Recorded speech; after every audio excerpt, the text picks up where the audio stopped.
ठीक है।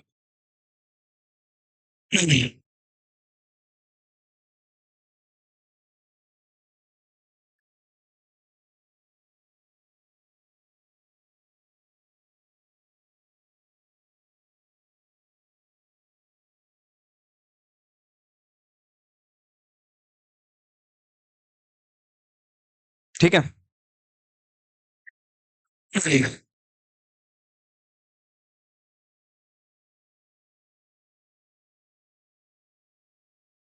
हम्म। ठीक है, देखिए हमने अभी तक है वो लाभ और हानि का पहला एक टाइप पढ़ा था, जिसका नाम था बेसिक। बेसिक था, एकदम से इजी इजी चीजें थी, है ना, कोई ज्यादा विशेष बात नहीं थी। आज हम पढ़ने वाले हैं टाइप नंबर 2, जिसमें लिखा गया है क्रय मूल्य की विक्रय मूल्य से तुलना। तो आपका कंपैरिजन करना होगा किससे? कॉस्ट प्राइस से। किससे? सेलिंग प्राइस से। इसमें पैसा नहीं दिया जाएगा। जैसे पिछली बार हमें क्या दिया गया था? हमें हर बार है वो पैसा दिया गया था। जैसे हमें ऐसा कहा गया था 1500 की वस्तु है, वह अगर हम 1800 में बेच देते हैं तो उसमें कितना परसेंटेज प्रॉफिट होगा, कितना लॉस होगा, या फिर उनके परसेंटेज देकर हमें उससे सेलिंग प्राइस पूछा गया था। ठीक बात है। इसमें जो कंपैरिजन है वह देखिए क्या होगा, वह पैसों के रूप में न होकर किस में होगा?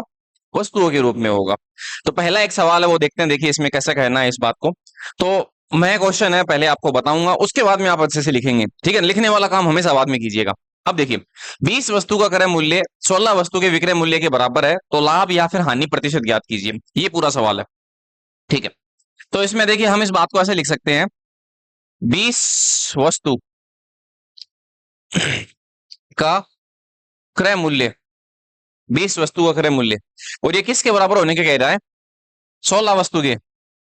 16 वस्तु के किसके बराबर? विक्रय मूल्य के बराबर है। तो ये चीज बराबर है, देखिए एक दूसरे के। हम इस बात को ऐसा कह सकते हैं, क्यों? सही है ना? ये 20 लिखा हुआ है, 20 वस्तु का जो क्रय मूल्य है वह 16 वस्तु के विक्रय मूल्य के बराबर है। अब देखिए का मतलब कुछ भी नहीं होता है, का मतलब गुणा ही होता है। इस बात का मतलब यही है कि यहाँ हमें किसका निशान लगाना है? गुणा का। तो हम इस बात को कहेंगे 20 इंटू, और इसको हम सीपी लिख देते हैं, ठीक है, शॉर्ट में। ठीक है, और 16 इंटू क्या लिख दें? एसपी। अब जैसे मैंने आपको बताया, जब भी कोई चीज बराबर के इस हिसाब से होती है तो फिर हम उनका इस प्रकार से कहते हैं। अगर हमें कॉस्ट प्राइस बताना है किसी भी चीज का, तो हम कॉस्ट प्राइस क्या बताएंगे? कॉस्ट प्राइस बराबर के सामने क्या लिखा हुआ है? 16। तो कॉस्ट प्राइस 16 होगा। और उसी प्रकार से सेलिंग प्राइस जब बताएंगे, सेलिंग प्राइस के सामने बराबर में क्या लिखा हुआ है? 20। सेलिंग प्राइस क्या होगा? 20 होगा। ये इनके क्रय मूल्य और विक्रय मूल्य के क्या बनेंगे? एक रेशियो बनेंगे। ठीक है। अब इसके बाद में सवाल वही आ गया जो हमने बेसिक में पढ़ा था। सही बात है ना? जो हमने बेसिक में पढ़ा था, जिसमें हमने दो वस्तुओं का क्रय मूल्य और विक्रय मूल्य दिया आपको, और उसके बाद में उसका लाभ और हानि प्रतिशत ज्ञात करने के लिए कहा।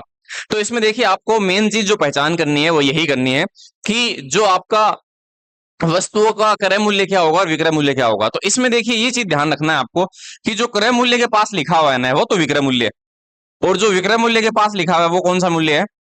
क्रय मूल्य। बस ऐसा इसकी पहचान कर सकते हैं आप, क्योंकि वो बराबर के एक दूसरे के आमने सामने आ जाता है, ये इसका कारण होता है। अब देखिए हम इसका हल करते हैं। अब बताइए हमें कितना फायदा हो रहा है? 4 का। कितने पे? 16 पे। 4 का कितने पे फायदा हो रहा है? 16 पे। इंटू क्या कहेंगे हम? 100। ठीक है, परसेंटेज बताना है ना, इसलिए उस तरफ बैठिए। 4 को 16 से काट दें 4 बार, 4 में 100 का भाग लगाएं तो बताइए क्या कितनी बार भाग लगेगा? 25 बार। तो सवाल का जवाब क्या होगा? 25%।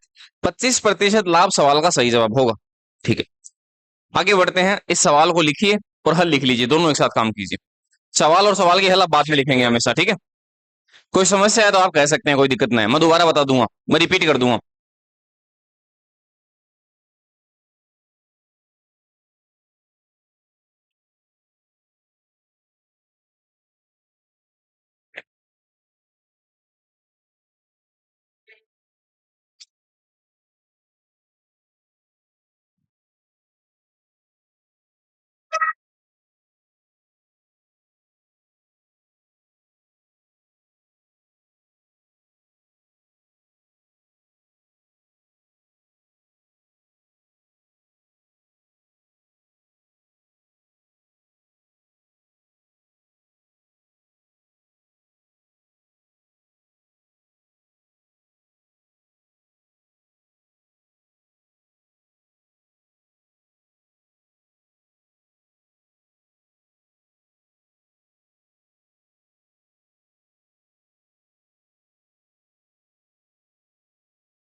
दूसरे टाइप का पहला सवाल था ये, है ना। अब इसी प्रकार का एक दूसरा सवाल और होगा, वो आपको करना होगा। ठीक है, मैं पहले कुछ समय दूंगा आपको करने के लिए, उसके बाद में मैं बताऊंगा।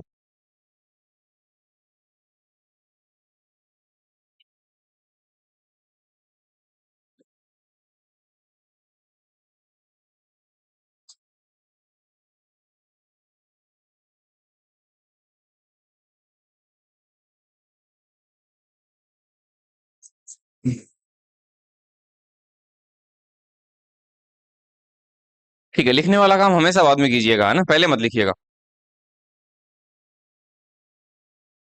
हाँ, टाइप फर्स्ट हो गया। टाइप फर्स्ट कल कल करवा दिया हमने।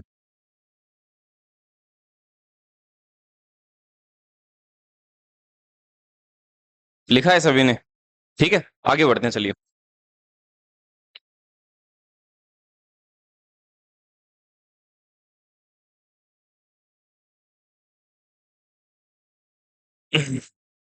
ठीक है, ये दूसरा सवाल है, ये ट्राई कीजिए, उसके बाद में मैं बताऊंगा कैसे करना है। 400 नींबुओं की लागत है, वह 320 नींबू के विक्रय मूल्य के बराबर है।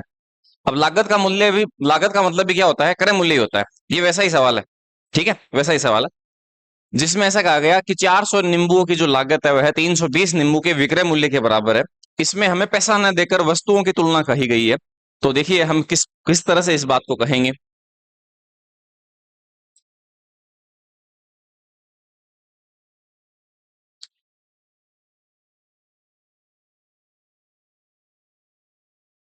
ठीक है,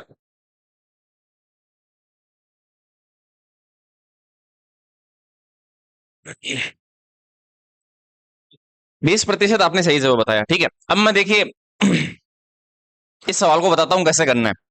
इसमें देखिए ये जो सवाल के अंदर लागत लिखा गया है, दो तरह के नाम होंगे। एक तो नाम होगा क्रय मूल्य, ठीक है, इसे हम कहेंगे कॉस्ट प्राइस। और दूसरा नाम होगा विक्रय मूल्य, जिसे हम कहेंगे सेलिंग प्राइस। हम पूरे का पूरा जो प्रॉफिट एंड लॉस है वह इस नामों के थ्रू ही कर देंगे हल। ठीक है ना, हमने कल भी आपको ये बात बताई थी कि बस ये दो नाम लिखने हैं और उसके बाद में इनके डेटा लिखने हैं और सवाल के जवाब आ जाएंगे। जैसे देखिए 400 नींबू की लागत, तो ये लागत में नहीं लिखना, ये किस में लिखना है, विक्रय में, 400।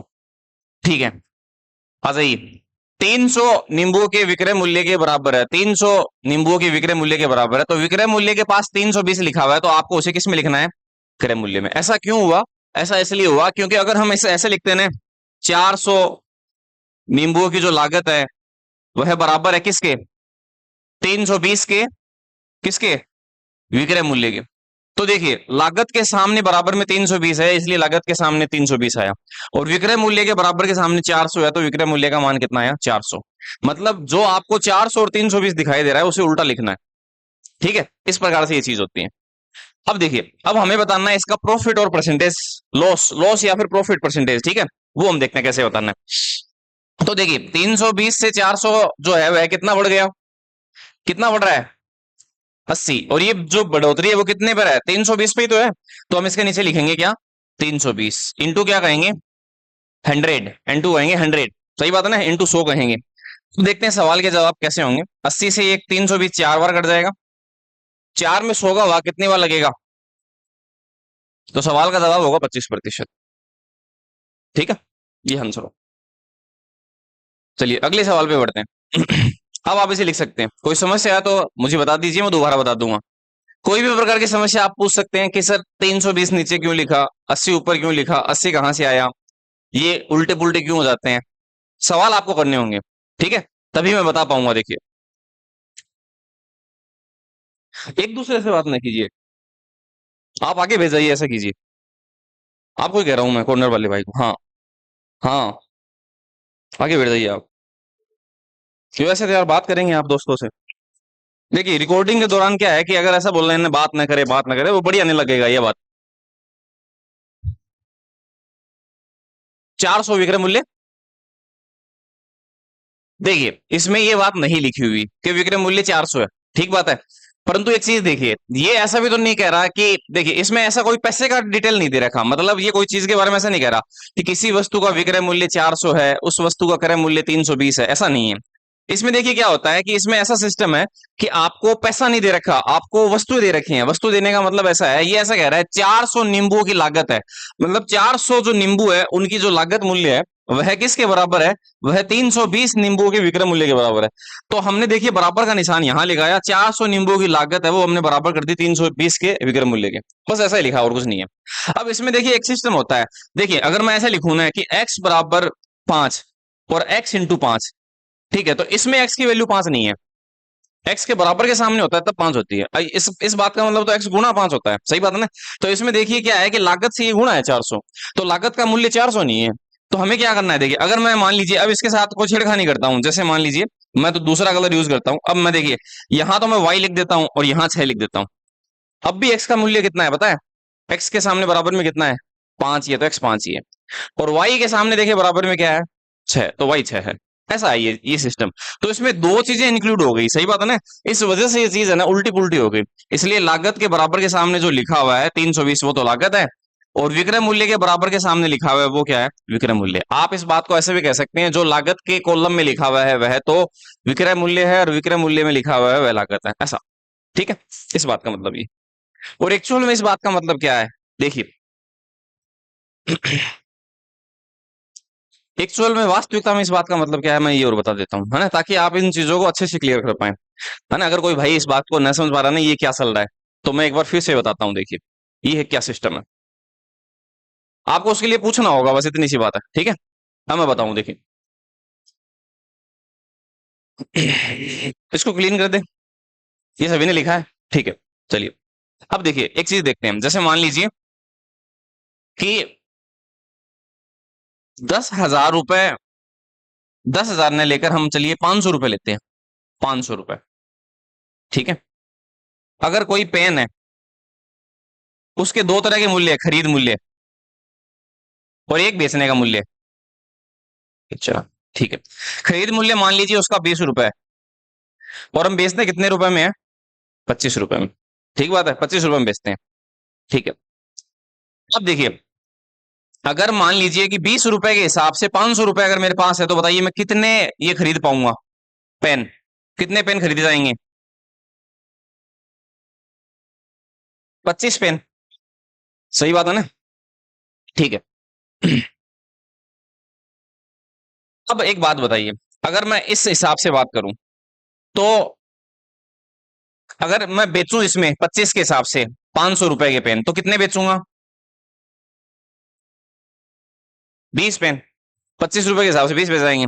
तो आपको देखिए सवाल में पता है क्या दे रखा है, आपको सवाल में ये कोई डिटेल नहीं दे रखी, ये सब गायब है। अब आपको ऐसा कहा गया 25 पेन का क्रय मूल्य वो किसके बराबर है बताइए, 20 पेन के विक्रय मूल्य के बराबर है, 500 रुपए में आए हैं, ये बात थी। तो मतलब जो तुलना है ना वह रुपए के रूप में न है, वो वस्तु के रूप में, इसलिए ये आगे पीछे हो गया सिस्टम, ठीक है ना, ये ऐसा समस्या है। तो अगर आपको कोई चीज नहीं समझ में आए ना, तो आप ऐसा पूछेंगे ना, तो मैं बता दूंगा कि हाँ ये क्या चीज थी, ठीक है। इस पे ज्यादा विचार मत कीजिए। चलिए आगे बढ़ते हैं, अगला सवाल। ये देखिए 3 नंबर।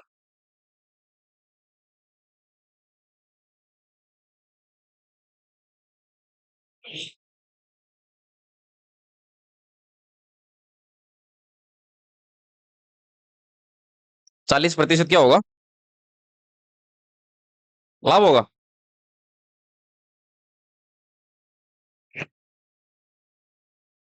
देखिए हम हमेशा क्वेश्चन ऐसे देते हैं, ठीक है, हानि होगी इसमें, इसमें हानि होगी, इसमें हानि होगी, क्योंकि देखिए हमने ज्यादा में खरीद कर उसे कितने में बेच दिया, कम में बेच दिया, ऐसा कुछ है, ठीक है, इस वजह से ऐसा है।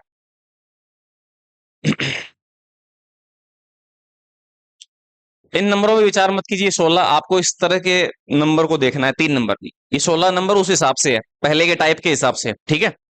और नए टाइप के हिसाब से ये 3 नंबर है, आप नए के हिसाब से इस चीज को देखिएगा, ठीक।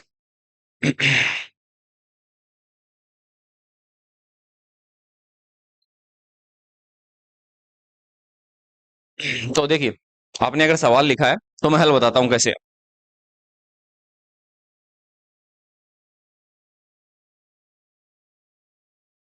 तो हमें देखिए दो नाम लिखने हैं, कॉस्ट प्राइस और क्या नाम लिखना है, सेलिंग प्राइस। सभी सवालों को हल करने के लिए बस यही दो नाम लिखेंगे, ठीक है, कॉस्ट प्राइस, सेलिंग प्राइस। अब हमें ये जानना है कि इसका कॉस्ट प्राइस क्या है। तो देखिए 15 वस्तु का क्रय मूल्य जो क्रय मूल्य है वह तो आपका विक्रय मूल्य होगा 15। ठीक है, 25 वस्तु के विक्रय मूल्य, तो विक्रय मूल्य हमें कॉस्ट में लिखना है, ये चीज है। अब सवाल हो जाएगा। ठीक है, जब भी पैसे की बात न की जाए और वस्तुओं की बात की जाए तो उनके मूल्य को उल्टा पुल्टा लिखना है। ठीक है, और अगर रुपए की बात हो, जैसे मान लिया ऐसे कहें 15 रुपए क्रय मूल्य और 25 रुपए विक्रय मूल्य, तो वैसे है जैसा लिखना है। ठीक है ना, मात्राओं को उसके हिसाब से लिखना है। ठीक है, आगे बढ़ते हैं। देखिए, अब हम इस चीज को देखते हैं कि इसमें क्या हो रहा है। 10 रुपए का क्या हो रहा है, नुकसान हो रहा है। 10 रुपए कम मिल रहे हैं हमें, 25 की चीज हम 15 में बेच रहे हैं, 10 का नुकसान है। और वो नुकसान कितने रुपए की चीज पर है, 25 पे। इंटू हम क्या कहें, 100। ये लीजिए, अब हल करना है, हल करने से आंसर आ जाएगा, बहुत आसान सा है।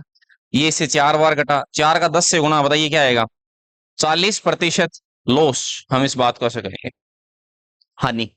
ठीक है, 40% लॉस सवाल का सही जवाब होगा ऐसा। एक लॉस का क्वेश्चन हुआ और उससे पहले दो जो है वो है प्रॉफिट के क्वेश्चन थे। ठीक है, ताकि आप उन चीजों को अच्छे से समझ पाएंगे ये बात। चलिए आगे बढ़ते हैं।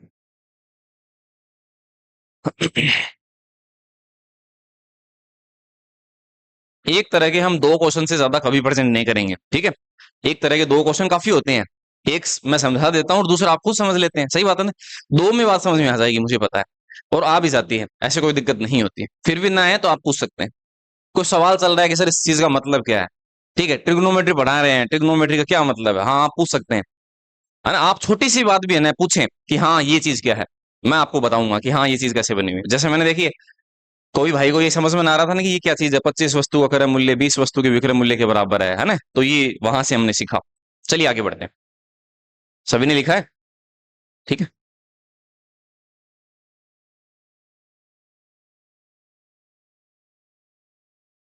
ये लीजिए,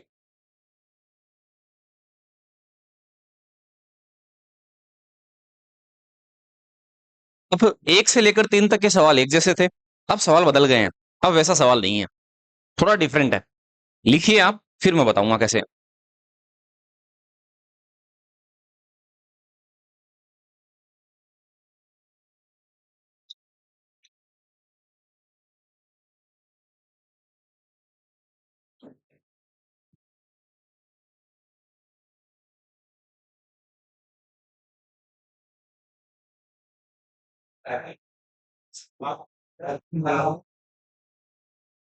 लाभ ही तो लाभ परसेंट बताना है। लाभ प्रतिशत, देखिए लाभ बता रखा है हमें वस्तुओं के रूप में, हमें पैसों के रूप में नहीं बता रखा कि हम बता सकें, सही बात है ना। तो हमें इस चीज को बताना है, परसेंटेज के रूप में बताना है कि लाभ कितना होगा। तो देखिए जल्दी कैसे करना है।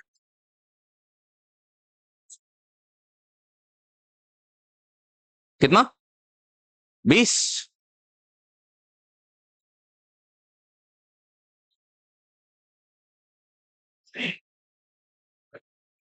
देखते हैं।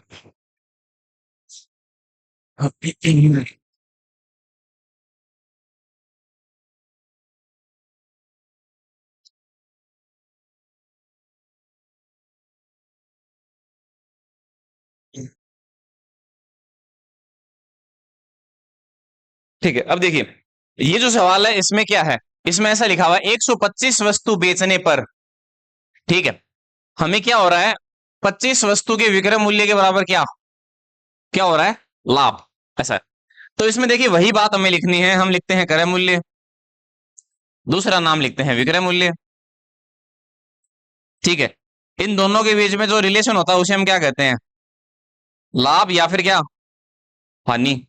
यही नाम होते हैं, सही बात है ना, लाभ या फिर क्या, हानि। इनके बीच का जो रिलेशन है उसको हम क्या कहते हैं, लाभ और हानि कहते हैं। ठीक है, अब हमें ये चीजों को लिखना है। तो देखिए, अगर हम ऐसे मानिए कि माना माना एक वस्तु का विक्रय मूल्य बराबर 1 रुपया, तो इससे क्या होगा, एक वस्तु का अगर हम सेलिंग प्राइस 1 रुपए मान लेते हैं, तो जो हमने 125 वस्तु बेची है उससे हमें कितना प्राप्त होता है पैसा। भाई एक वस्तु अगर 1 रुपए की मानते हैं, अगर 1 रुपए में बेचते हैं हम, तो 125 वस्तु जो हमने बेची है उसको, उससे हमें कितना प्राप्त होता है, 125 रुपए मिलता। सही बात है ना। अब एक बात बताओ, ये बेचने वाला मूल्य है तो हम बेचने में लिखेंगे 125 रुपए, सही बात है ना। ठीक है, हमने 125 उसके बेचने में लिख दिया, ये बात। चलिए आगे बढ़ते हैं। अगली बात लिखी है इसने कि इस 125 रुपए में बेचने से आपको हो क्या रहा है, इसमें हो रहा है 25 वस्तु के विक्रय मूल्य के बराबर लाभ। तो इस बात का मतलब ऐसा है कि इसमें जो लाभ और हानि है ना वह आपका कितने रुपए का है, 25 वस्तु के विक्रय मूल्य का। अब एक बात बताओ, इन 25 वस्तु के विक्रय मूल्य को अगर हम पैसों में ट्रांसफर करना चाहें, अगर एक वस्तु का विक्रय मूल्य 1 रुपया है, तो इन 25 वस्तु का विक्रय मूल्य कितने रुपया होगा, 25 रुपए। सही बात है ना, इसका मान जो है वह होगा 25 रुपए। अब ये पता है, इस प्रकार की बात हो गई कि 125 रुपए में किसी चीज को बेचने पर उसमें 25 रुपए का लाभ है। ठीक है, तो हाँ, तो इस बात का मतलब यही है कि देखिए यहां आप 25 रुपए क्या कह देंगे, लाभ कह देंगे। सही बात है, 25 रुपए आप प्लस कह देंगे। तो अब एक बात देखते हैं कि मुझे किसी भी चीज के प्रतिशत को ज्ञात करने के लिए किसकी आवश्यकता होती है, कॉस्ट प्राइस की, क्रय मूल्य की आवश्यकता होती है। अगर 125 रुपए का आपने कोई सामान बेचा है, जैसे मैं मारकर आपको ये बेच देता हूं और 125 रुपए लेता हूं, तो फिर मैं आपको ये बताऊं कि मुझे इसमें 25 रुपए का फायदा है, तो इस बात का मतलब ये है कि ये मेरे कितने रुपए का आया हुआ है, 100 रुपए का। 25 रुपए निकाल देंगे, सही बात है ना। तो 125 में से 25 निकाल देंगे तो यहां क्या लिखा जाएगा, 100 रुपए। ये चीज है। ठीक है, आप 100 में 25 जोड़ के देख लीजिए कि 125 बन रहा है, फायदा है ना। ठीक बात है, तो अब हमें बताना है प्रॉफिट एंड लॉस। ठीक है, तो वो हम कैसे तय करते हैं, तो वो वही बात, 25 रुपए जो आपके हैं वह इस कॉस्ट प्राइस 100 रुपए का, इस 100 रुपए का कितना प्रतिशत है, बस ये बात बतानी है। तो 100 से 100 कट गया तो सवाल का जवाब क्या होगा, 25%। ये आंसर है सर। ठीक है, इसमें दो तरह के सवाल होते हैं, मैं आपको बता दूं। देखिए, यहां बेचने वाला नाम फिक्स होता है, बस यहां विक्रय मूल्य की जगह क्या नाम आएगा, क्रय मूल्य आएगा। बस एक तरह का सवाल और होता है, तो ज्यादा चिंता न कीजिए, विक्रय मूल्य वाले में आपको यहाँ विक्रय मूल्य में वो पैसा लिखना है, उसमें जो लाभ आनी है वो यहाँ लिखने हैं, उसके बाद में उसका क्रय मूल्य डिसाइड करना है। ये ऐसा सिस्टम है। ठीक है, लिखिए आराम से, फिर आगे बढ़ेंगे।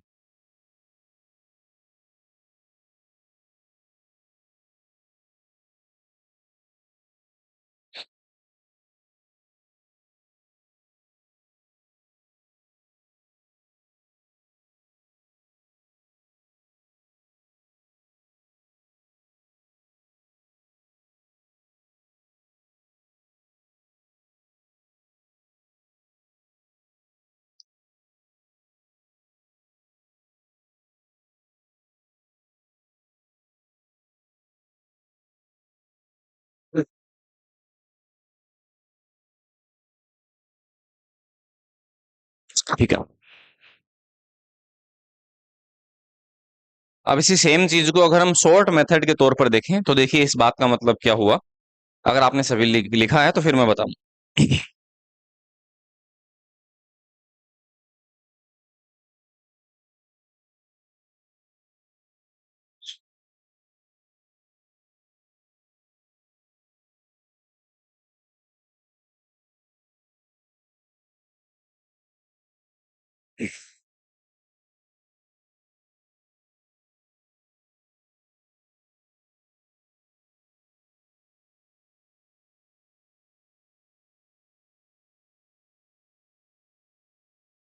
ठीक है, सभी ने लिखा है ना। चलिए, इसे मैं एक बार क्लीन कर देता हूं। अब देखिएगा एक बार, अगर देखिए जिस सवाल में यहां पर बेचना लिखा हो और यहां पर भी विक्रय मूल्य लिखा हो, तो हमें देखिए क्या लिखना है, कॉस्ट प्राइस, सेलिंग प्राइस, और जो आपका प्रॉफिट एंड लॉस है वो भी है। ठीक है, ऐसा है। अब देखिए 125 बेचने पर, तो वो 125 बेचने में लिखना है। अगर आप दोनों में बेचना बेचना लिखा है तो वो चीज बेचने में लिखनी है 125। उसमें 25 रुपए का लाभ है तो 25 रुपए आप प्लस कह दीजिए। तो अगर 125 में 25 का लाभ है तो यहाँ क्या आएगा, ये लीजिए, ऐसा ऐसा करना है। ठीक है, और आप ऐसे पूछेंगे सर अगर मान लीजिए कि एक में बेचना और एक में क्रय मूल्य हो, तो फिर वो बात की बात है। एक बार इसी चीज को कीजिए, ठीक है ना। वो अगला सवाल है, उसे हम बाद में देखेंगे उसे कैसे करना होगा। चलिए मैं आगे वाला सवाल बढ़ाता हूँ। ठीक है, उसके बाद में तो आप जानते हैं क्या करना होता है, सही बात है ना। वो सीपी और एसपी के बाद में क्या करना होता है वो सब आप जानते हैं। चलिए मैं अगले वाला सवाल बढ़ाता हूँ, वो आपको करना होगा, ये ट्राई कीजिए।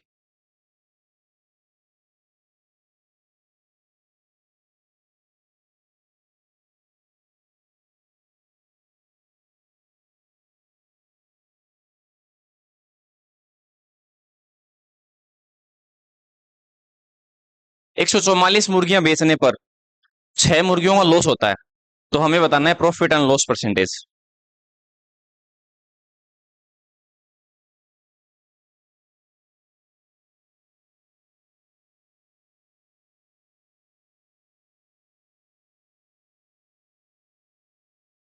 4% नहीं होगा क्या, 4%, 4 होगा। एक बार देखिए ये लॉस है, अगर मैं ऐसा कह रहा हूं ₹144 की चीज बेचने में मुझे ₹6 का लॉस है। इस बात का मतलब मेरे वो चीज कितने में आई है?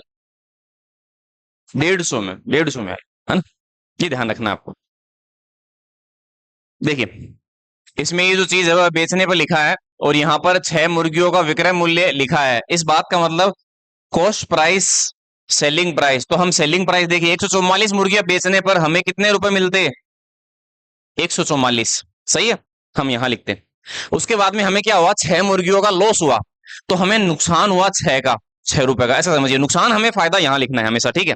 अब एक बात को नोटिस कीजिए कि यहां मैं क्या लिखूं, तो आप इसको इसमें से घटाकर नहीं लिखेंगे, ठीक है। हाँ, आपको जोड़ के लिखना होगा। आप लिख ले, देख लीजिए आप। चलिए मान लीजिए मैं इसे घटाकर लिखता हूँ 138, या फिर इसके अलावा मैं क्या लिखता हूँ 150। अब इसमें से कौन सी बात सही है ये देखिए हम कैसे तय करेंगे। 150, 138 की चीज 144 में बेचने से तो फायदा हो रहा है, और इसमें क्या कर रहा है ये? नुकसान। तो फिर ये तो नहीं हो रहा। तो देखिए, 150 की चीज 6 नुकसान पर 144 में। हाँ, अब ये सही है, ये सही है ना। इस बात का मतलब कभी जोड़ना होगा और कभी घटाना होगा। ये चीज आप तय कैसे करेंगे? आप लिखकर भी तय कर सकते हैं। अगर आप कंफ्यूज होते हैं तो आप लिखकर भी इस चीज को वेरीफाई कर सकते हैं कि हाँ सही कौन सी चीज है, ठीक है। अब देखिए, 150 पर अगर ₹6 का नुकसान हो रहा है, तो इस बात का मतलब ऐसा है कि 6 इस 150 का कितना परसेंटेज हिस्सा है ये बताना है। तो 50 से 2 बार, ये 50 से 3 बार, 3 से 6 2 बार, 2 का 2 से गुणा, 4%। ये लीजिए, ठीक है। तो 4% लॉस है वो सवाल का सही जवाब होगा। तो मैंने प्रॉफिट का क्वेश्चन करवा दिया, लॉस का भी करवा दिया, ठीक है। अब इसके अलावा कोई चीज होती नहीं है, तो फिर हम आगे वाले सवाल पे बढ़ेंगे, ठीक है। तो चलिए चलते हैं, इसे लिख लीजिए आराम से। उसके बाद मैं जैसे आपको कह रहा हूं, आप अपने सवाल भी पूछ सकते हैं, ठीक है। कहीं से भी कोई सवाल लेके आइए। अगर ये रिकॉर्ड हो रहा है तो मैं आपको रिकॉर्डेड क्लास में बता दूंगा कि हाँ सवाल कैसे होगा, परंतु उसके लिए आपको खुद को पढ़ना होगा। मैंने ये चीज देखी है कि मैं 8-10 दिन से, जितने समय से पढ़ा रहा हूं ना, और मैं आपको ये बार बार ये बात कह रहा हूँ, और आप घर पे तो मेरे हिसाब से प्रैक्टिस करना रहे, क्योंकि अगर कर रहे होते ना तो आपके सामने समस्या जरूर आती, और समस्या आती तो आप पूछते। तो मेरे हिसाब से देखिए, ऐसा है कि ठीक न है कि आप प्रैक्टिस ना करें। जो चीज आपको पढ़ाई जाती है उसकी प्रैक्टिस जरूर करें, और एक टीचर को वेरीफाई जरूर करेंगे, हाँ ये जो पढ़ा रहा है वो सही तो पढ़ा रहा है ना, बेकाम की चीज तो ना पढ़ा रहा। और ये आपको सबके साथ करना है। किसी भी व्यक्ति का विश्वास न कीजिए, मैं तो आपको ये कह रहा हूं, मेरा भी ना कीजिए। जाकर वेरीफाई कीजिए कि हाँ कंटेंट सही पढ़ाया जा रहा है, नहीं पढ़ाया जा रहा। उसके बाद में कोई चीज न समस्या आए उसे पूछिए। आगे बढ़ते हैं।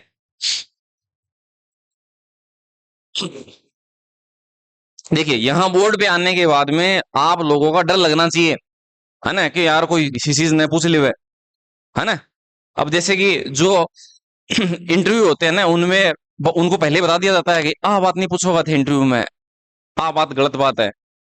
जी हाँ, मोदी जी की खातर है कि गोधरा कांड की बात नहीं करोगा मोदी जी के सामने बिल्कुल भी। तो वो इंटरव्यूअर है वाना सिर्फ 1-2 बार पूछा होगा, बहुत पहली बिग बात में वह कौन पूछा वाना, वो एक बहुत बड़ी बात बन जाओ फिर इस वजह से, है ना। तो मेन चीज क्यों हुआ कि बाना खुद ने डर लगा जगह जवाब देवा है ना आ चीज को कि हाँ आप अभी चीज को जवाब के देगा हकीकत है। तो इंटरव्यूअर को है ना वो सब चीज पहले से कही जाती है। जैसे कि अभी गौतम गंभीर के साथ चल रहा है कि गौतम गंभीर से कोई कोहली के और रोहित शर्मा के रिटायरमेंट की बात नहीं पूछेगा। इंटरव्यूअर को ये पहले कह दिया जाता है, क्योंकि वो क्या जवाब दे बताइए, वो थोड़ी तय कर रहा है। सही बात है ना। और मान लो उससे कोई पूछ ले और फिर वो जवाब दे, तो फिर लोगों को मीडिया में ऐसा दिखाया जाए कि गौतम गंभीर रिटायर करा रहे हो वरना, या समस्या क्रिएट हो जाए, है ना, कंट्रोवर्सी हो जाए यही वजह से। तो ये बात। तो अगला जो सवाल है उसे हम आगे बढ़ाते हैं। तो ये देखिए, ये फेवरेट सवाल है। ये इस टाइप का सबसे फेवरेट सवाल है। होने का मतलब है, अगर एग्जाम में पूछा जाता है तो ऐसा समझिए कि इसके चांसेस हो जाता है, और ये सबसे ज्यादा पूछा गया सवाल है कि 11 मीटर कपड़ा बेचकर 33 मीटर कपड़े के बिक्री मूल्य के बराबर लाभ प्राप्त होता है। और ये दोनों तरह से पूछा जाता है, ये 11 और 33, ये 33-11 सेम डेटा होता है। तो इसे अच्छे से समझ लीजिएगा।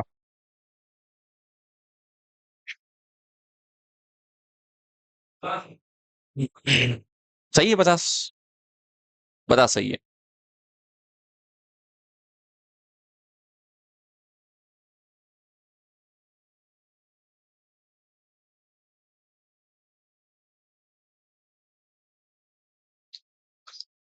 ये फेवरेट सवाल होने का मतलब है इसके डेटा है ना, वह भी सेम के सेम आते हैं, 33-11 सेम टू सेम एकदम से।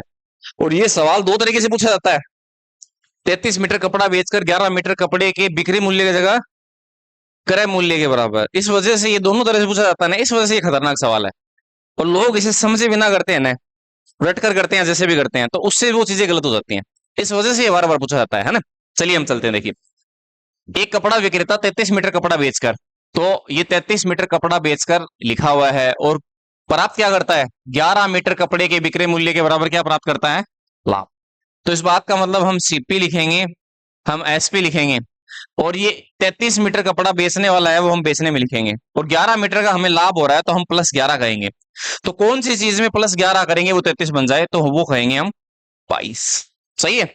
अब ये जो 11 रुपए का प्रॉफिट है वह कितने पे है, वो हमेशा कॉस्ट प्राइस 22 पे होगा, इंटू हम 100 करेंगे, ये इससे 2 बार कटेगा, 2 में 100 का वाह कितनी बार, 50%।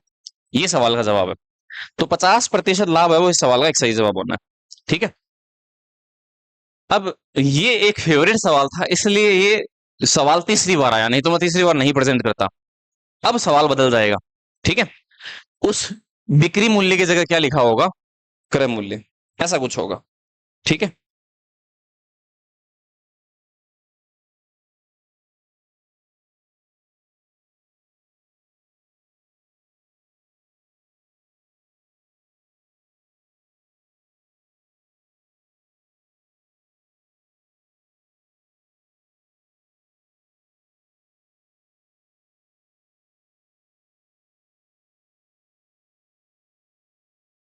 तो इसमें देखिए ऐसा है, इस टाइप के अंदर 3 तरह के सवाल होंगे। पहले तरह का सवाल क्या था, 400 नींबुओं की लागत है वह 320 के विक्रय मूल्य के बराबर है, जिसमें लागत का कंपैरिजन किससे किया गया, सीधा सीधा विक्रय मूल्य से। उसमें हम एडजस्ट करते हैं आगे पीछे, सही बात है ना। दूसरे तरह का सवाल क्या पैदा होता है, दूसरे तरह का सवाल होता है कि 33 मीटर कपड़ा बेचकर और उसकी तुलना क्रय मूल्य से नहीं की गई। देखिए ये बेचने वाला है और उसकी तुलना अगर वो क्रय मूल्य से करे तो पीछे वाले तरह का सवाल बन जाएगा, परंतु ये इसने तुलना जो किससे की है, इसके लाभ और हानि से की है। ठीक है, इसके लाभ और हानि से की है, इस वजह से ये सवाल थोड़ा सा उससे डिफरेंट है। अब हम सवाल को आगे बढ़ा देते हैं और एक नया सवाल लेके आते हैं। ये देखिए, ये नया सवाल, इसमें गौर कीजिएगा, यहां क्या लिखा हुआ है, क्रम, ये फर्क है। ठीक है। तो इसे अलग तरीके से किया जाएगा। अब वो अलग तरीका क्या होगा, देखते हैं, देखिए।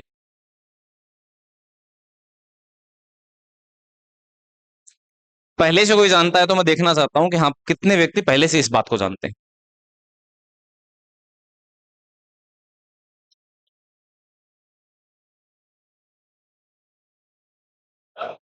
हम्म। 50। 50 तो यार किंग को नहीं आया है, 200 में से अगर हम 50 घटाएं फिर 150 लिखें, उसको 50 का परसेंटेज करें तो वो 33 से 3% आए। और अगर आप 50 को 200 का परसेंटेज करें तो वो 25 आए। 50% तो किसी लिहाज से नहीं होगा शायद।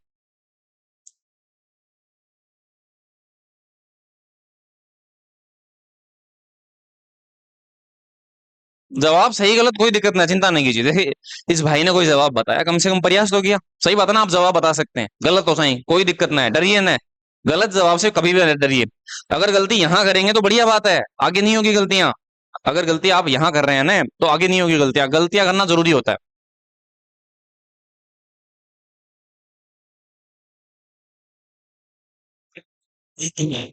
25 कैसे,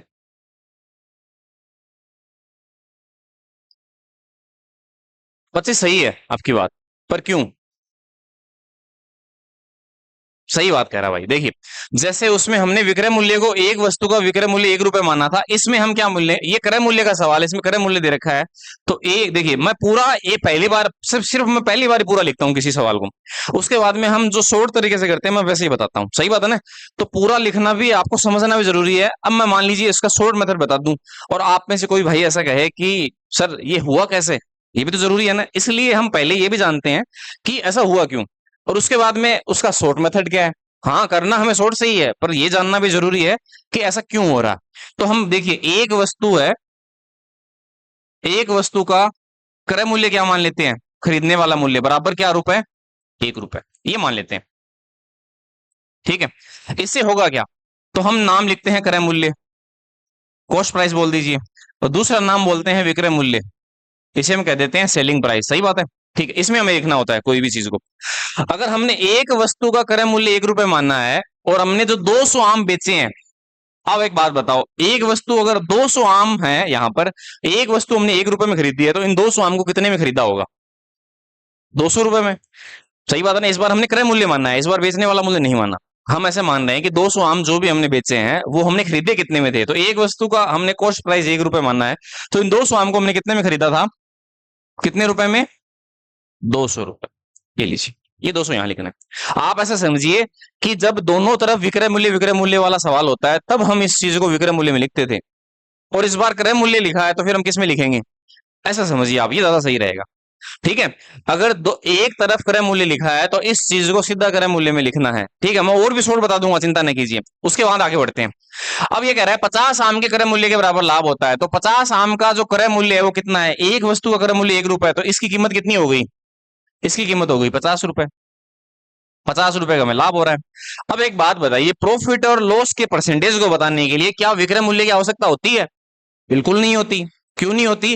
क्योंकि देखिए, जब हमें हानि बताना होता है तो हम कहते हैं हानि बटा क्रय मूल्य इंटू 100, और जब लाभ बताना होता है तब क्या कहेंगे? लाभ बटा क्रय मूल्य इंटू 100। मतलब जो हमें फायदा और नुकसान होता है वह हमारे कॉस्ट प्राइस भी होता है, विक्रय मूल्य की उसमें कोई मतलब नहीं होता। अगर आप 250 वहां लिख भी लेंगे ना, तो वो काम ही नहीं आएगा। देखिए, काम का ही नहीं है। तो हमें तो ये बताना है 50 जो है वह इस 200 का कितना प्रतिशत है, ये बताना है कितना प्रतिशत है। ठीक है, ये इससे कट गया, 2 का 50 में भाग लगाएं, तो बताइए सवाल का जवाब क्या होगा? 25%। अब इस सवाल का शॉर्ट ट्रिक बताया क्या है? इस सवाल का शॉर्ट ट्रिक ये है, ये बहुत आसान सा सवाल है।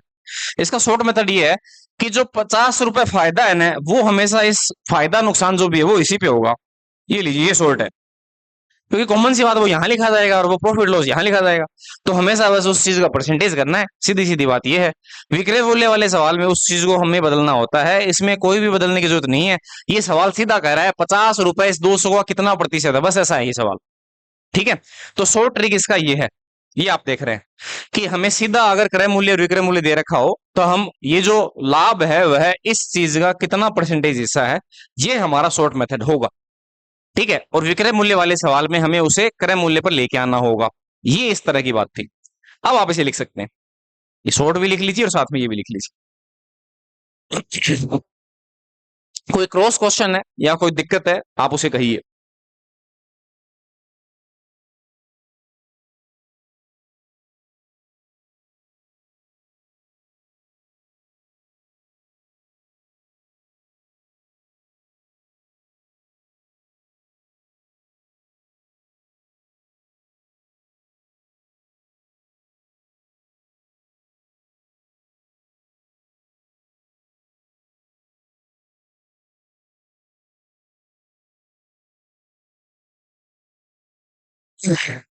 ठीक है, तो देखिए 3 तरह के सवाल होते हैं जिसमें क्रय मूल्य की विक्रय मूल्य से तुलना की जाए, उनके जो डेटा है उनको स्विच करते हैं, आगे पीछे करते हैं और उसके बाद में सवाल का हल करते हैं।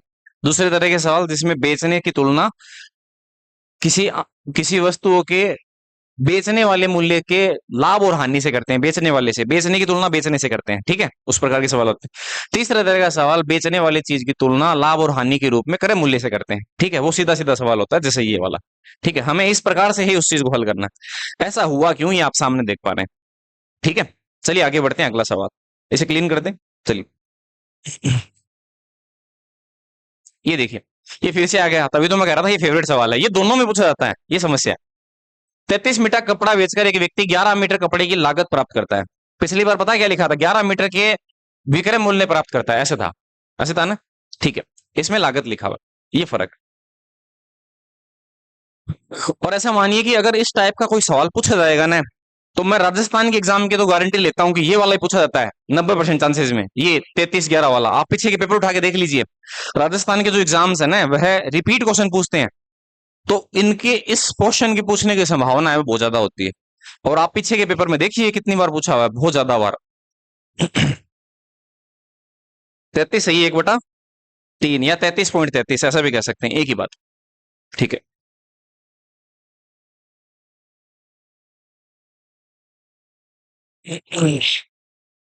तो देखिए इसमें लिखा हुआ 33 मीटर कपड़ा बेचकर एक व्यक्ति क्या प्राप्त करता है? 11 मीटर कपड़े की लागत प्राप्त करता है। तो वहां लागत लिखा हुआ है, लागत का मतलब होता है कॉस्ट प्राइस।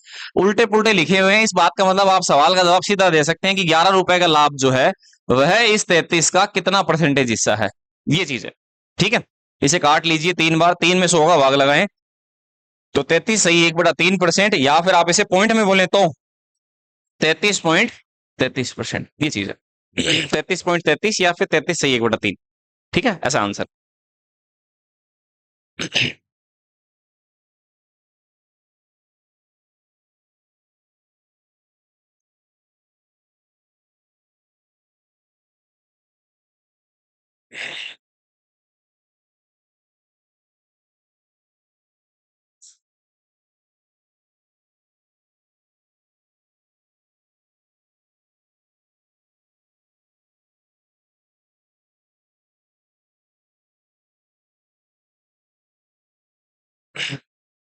ठीक है, बहुत आसान सी बात है, क्यों।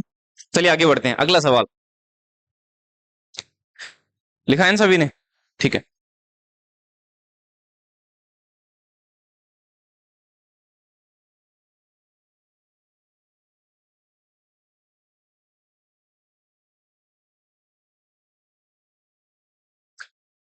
इस बार एक लॉस का क्वेश्चन है। 150 वस्तु बेचकर एक व्यक्ति 30 वस्तु की लागत मूल्य के बराबर हानि होती है, लाभ की जगह हानि है। ठीक है, तो क्या कोई फर्क पड़ेगा सवाल का हल करने में? कोई फर्क नहीं पड़ेगा, वैसे ही करना है जैसे पहले ही करना था। ठीक है, ऐसा। 20 या 30? 20%। 150 वस्तु बेचकर, और हो क्या रहा है, 30 वस्तु के लागत मूल्य के बराबर क्या हो रही है, हानि। ठीक है, अब हानि हो चाहे कुछ भी हो, तो हम ऐसा कहेंगे 30 रुपए का जो लॉस है ना, जो लॉस हो रहा है वह इस 150 का कितना परसेंटेज है। अगर यहाँ प्रॉफिट होता तो ये प्लस में होता, और लॉस होता तो लॉस है, बस इतनी सी बात है। ठीक है, ये इसे 5 टाइम कटेगा, और 5 को 100 में भाग लगाएंगे तो कितना, 20%। ये सवाल का जवाब है, 20%, ऐसा था।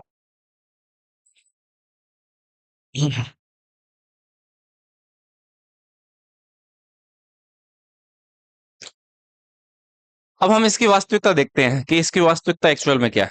ठीक है, एक बार देखें, देखिए वो 500 वाला एग्जांपल लेते हैं एक बार हम।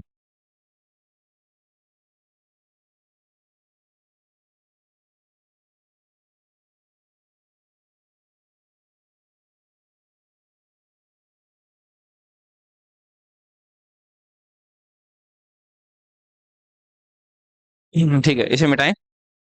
आसान सा था एकदम से ये। ठीक है, चलिए ये लीजिए।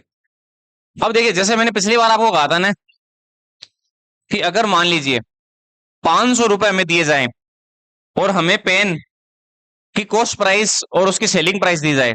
कॉस्ट प्राइस तो 20 रुपए कहा मैंने, और सेलिंग प्राइस कितनी गई, 25 रुपए। तो उसमें कितने पेन आते थे, यहां आते थे 25 पेन, और यहां कितने बेचते आते हम, 20 पेन। सही बात है ना। ठीक है, अब इसने कहा कि 150 वस्तु बेचकर, तो मान लीजिए कि हम एक बार के लिए 25 पेन बेचते हैं, 25 नेट करके 30 बेचते हैं। चलिए 30 पेन हमने बेचे, 30 पेन बेचकर, 30 पेन बेचते हैं तो बताइए हमें कितना पैसा मिलेगा, 25, 25 रुपए मिलेगा एक पेन का। तो बताइए कितना मिलेगा, 750। 750 रुपए मिला ना। 500 रुपए का 750 मिला, तो हमारा फायदा कितना है, 250 का। अब 250 में वैसे देखा जाए ना, तो देखिए 30 वस्तु की लागत मूल्य, एक पेन की लागत मूल्य 25 है, तो बताइए वो कितने पेन की लागत मूल्य है, 10 की। सही बात है। तो ये सवाल ऐसे है कि 30 पेन अगर हम बेचते हैं ना, 30 पेन जब बेचते हैं तो हमें 10 पेन का क्या क्या प्राप्त होता है, क्रैप मूल्य, जो कॉस्ट प्राइस है ना उसका हमें लाभ होता है। ये ऐसा सवाल है। ये देखिए, तो चीजें हैं वो पैसे में न देकर किस में दी गई है, संख्याओं के रूप में दी गई है, तब तब हमें इनको एडजस्ट करना पड़ रहा है, ये बात है। अब देखिए 30 पेन जो है वह कितने रुपए के आएंगे, 25 दिन बेचे थे 750 के। हमें फायदा कितने का हो रहा है, तो फायदा हो रहा है 250 रुपए का। अब क्या 250 रुपए 10 पेन के कॉस्ट प्राइस की वैल्यू है क्या, तो 10, एक पेन की कॉस्ट प्राइस 25 है तो 10 की 250, ये देखिए वो हो रहा है। ऐसा है ये सिस्टम, इस वजह से है ना ये थोड़ा सा कॉम्प्लिकेटेड है।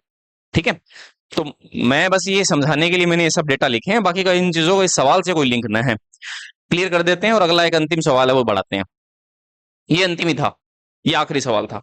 ठीक है, ये इतने ही सवाल इसमें होते हैं, इसमें 3 तरह के सवाल है। मैं एक बार क्या करता हूं, इनको रिपीट कर देता हूं। ठीक है, तो देखिए पहले तरह के सवाल क्या थे, क्योंकि हमारे पास समय है 5 मिनट, तो मैं एक बार रिपीट कर देता हूँ कितने तरह के सवाल थे। पहले तरह का सवाल था 400 वस्तु की लागत, ठीक है, 320 के विक्रय मूल्य के क्या है, बराबर। एक तो पहला तरह का सवाल ये था जिसमें तुलना लागत से किसकी की गई, सीधे विक्रय मूल्य की गई, ठीक है। तो उसमें हमने सवाल का जवाब कैसे दिया, हमने कहा जो लागत है और जो विक्रय मूल्य है, कॉस्ट प्राइस या सेलिंग प्राइस है ना, तो जो विक्रय मूल्य के पास है वह तो क्या है, लागत, और जो लागत के पास है वह क्या है, विक्रय मूल्य। और फिर सवाल का हल किया था, कैसे था, ऐसे था ना पहले तरह का सवाल, ठीक है। आगे बढ़ते हैं, 5 मिनट में समझा देंगे देखिए। पर अब आप ऐसे सोचेंगे सर ये 5 मिनट पहले ही बता देते, तो पहले नहीं बता पाते, पहले 5 मिनट जो है ना वह आपको समझ में नहीं आता, 55 मिनट हमने बिताए ना, तब जाकर आप इस चीज को 5 मिनट में रिपीट कर सकते हैं, ठीक है। अब मैं इसे क्लियर कर देता हूँ एक बार के लिए। दूसरा दूसरा सवाल क्या था, ठीक है, दूसरा सवाल ये था कि 50 वस्तु का विक्रय मूल्य किसके बराबर है, 10 वस्तु के विक्रय मूल्य के लाभ के बराबर, लाभ या फिर मान लीजिए हानि जो भी था, ठीक है। तो इसमें जो तुलना है ना वो 50 वस्तु के विक्रय मूल्य से किसकी की गई 10 वस्तु के विक्रय मूल्य के बराबर लाभ या फिर उसके बराबर हानि से की गई। इस बार विक्रय मूल्य की तुलना क्रय मूल्य से नहीं की गई। तो उसमें हम कैसे करते थे, तो हम उसमें कॉस्ट प्राइस सेलिंग प्राइस नाम की चीज मानते थे, और ये जो 50 है वो विक्रय मूल्य में लिखते थे, और यहां अगर 10 रुपए का फायदा है तो फायदे में लिखते थे, और नुकसान है तो फिर नुकसान के रूप में लिखते थे। और उससे फिर क्या तय करते थे, अगर अगर फायदा है तो हम कहेंगे 40 रुपए की वो वस्तु थी, और अगर नुकसान है तो इस बात का मतलब वो कितने रुपए की वस्तु थी, यहाँ 40 की थी तो यहाँ कितने की थी, 60 की, और फिर उसकी तुलना इससे की जाती थी। ऐसा सवाल था। तो इसमें दूसरा सवाल ज्यादा बढ़िया है, सही देखा जाए तो। सही बात है ना, जो ये हम कर रहे हैं ना जिसमें हमें विक्रय मूल्य तय कर फिर सवाल को करना पड़ रहा है, ये ज्यादा बढ़िया सवाल है। उसके बाद में अंतिम बात को देखते हैं। अंतिम बात ऐसी थी, 50 वस्तु का जो विक्रय मूल्य 10 वस्तु के क्रय मूल्य के क्रय मूल्य के लाभ, क्रय मूल्य से जो लाभ प्राप्त होता है या फिर हानि प्राप्त होता है उससे किया गया, ठीक है। तो उसमें सवाल को हम सीधा कर सकते हैं, चाहे लाभ हो 10/50 × 100, और चाहे हानि हो -10/50 × 100, उससे हम परसेंटेज सीधा बता सकते थे। ये ऐसे सवाल है, और कोई सवाल नहीं होता, ठीक है। तो देखिए हमारे टाइप का नाम क्या था, एक बार मैं फिर से देखिए इसे स्क्रॉल करता हूं। हमारे टाइप का नाम था क्रय मूल्य की विक्रय मूल्य से तुलना, ठीक है। तो फिर इसमें क्या है कि क्रय मूल्य का विक्रय मूल्य से कंपैरिजन किया अगर उससे सवाल पूछे गए, इनके अलावा इसमें कोई सवाल नहीं होते हैं। बचे हुए टाइप्स हैं वो हम कल देखते हैं। Thank you. कल वाले क्वेश्चन किया नहीं था क्या आपने, देखते हैं, देखिए इसे रोक दीजिए रिकॉर्डिंग।